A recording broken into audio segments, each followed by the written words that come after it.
কেন্দ্রীয় অর্থমন্ত্রী নির্মলা সীতারামনের পেশ করা 2024-25 অর্থ বছরের বাজেটকে জনকল্যাণমুখী বলে জানালেন মুখ্যমন্ত্রী অধ্যাপক ডক্টর মানিক সাহা। মুখ্যমন্ত্রী বলেন, এই বাজেট হল গরিব, যুব, কৃষক ও নারী শক্তির সর্বাঙ্গীন উত্থানে এক দূরদৃষ্টি সম্পন্ন ও সর্বসমাবেশী বাজেট।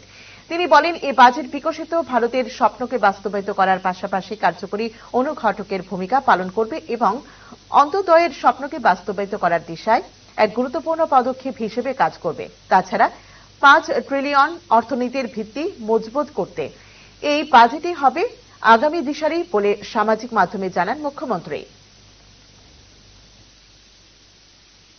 এইরকম বাজেট আমার মনে হয় এর আগে আপনারা কোনোদিন শুনেছেন বা দেখেছেন বলে মনে হয় না।